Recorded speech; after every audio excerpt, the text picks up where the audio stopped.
خۆشەویستان ئێستاش دەچینە لای بەشێکی دی ئەویش هونەری ریسایکلین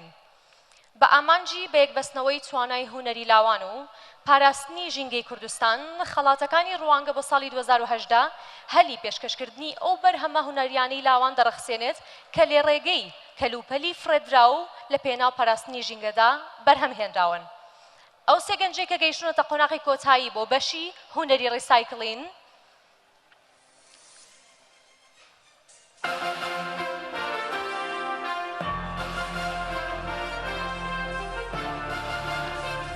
ئیسرا مسلح لە شاری هەولێری خۆشەویست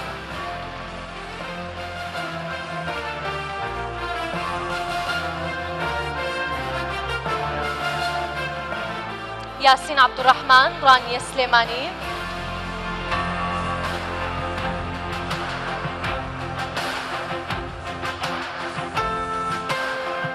درود محەممەد لە شاری سلێمانی خۆشەویست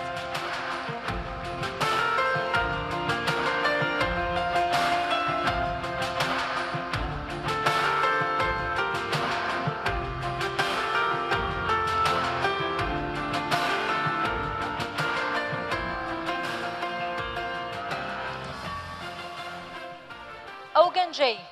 کە لە بەشی ریسایکلین پلەی سێهەمی بەدەستهێناوە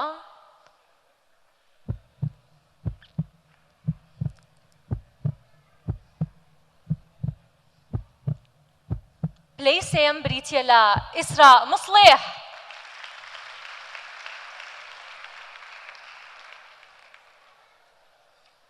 درود محەممەد یاسین عەبدوڕەحمان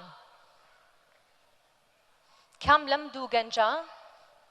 پلەی یەکەمیان بەدەستهێناوە لە بەشی ریسایکلین و دەبنە خاوەنی خەڵاتەکانی ڕوانگە ئەو گەنجەی پلەی یەکەمی بەدەستهێناوە بریتیە لە درود محەممەد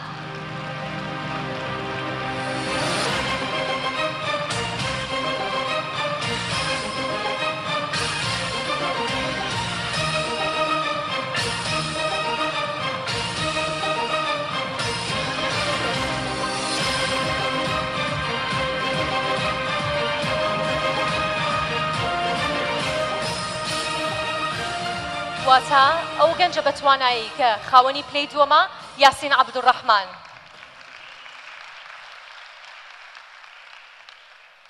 ئێستاش بەڕێز فەریدون زادا نوێنەری ڕێکخراوی GIZ ئەڵمانی با فەرمێتە سەر ستەیج بۆ پێشکەشکردنی خەڵات بە براوەکانمان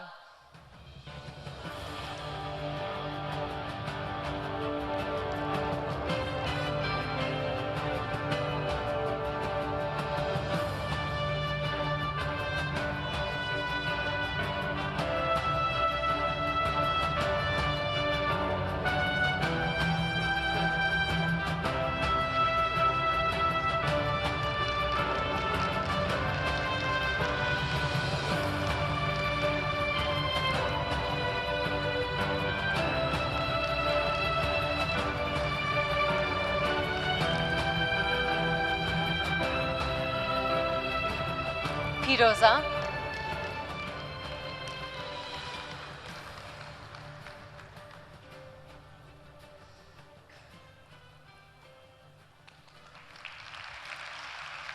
زۆر سپاس بۆ کاک فەریدون درود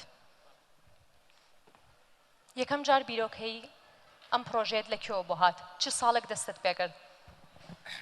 من پار بەشداریم کرد و سێم بووم و بۆ ئەم ساڵیش هاتمەوە دووبارە بەشداریم کردەوە سپاس بە خوایەکەم بووم بیرۆکەی ئەم جارەمان لە چیەوە بوو یعنی هەوڵمانە هەم ژینگە و هەم ریسایکلین و هەم زانست و هەم سەلامەتی مرۆڤەکانیش هەمووی بەیەکەوە بەستینەوە لە یەک پرۆژە بەرجەستێکەم و سپاس بەخوا کە دادوەران بینیان و فیکرەی من و بەدڵیان بوو سپاس بۆ و سپاس بۆ ڕوانگە و بۆ سپاس بۆ شەپڵەیەکیش بۆ ئەو گەنجانەی کە قەت کۆڵ نادەن هەر بژیت بفەرموو پیرۆزە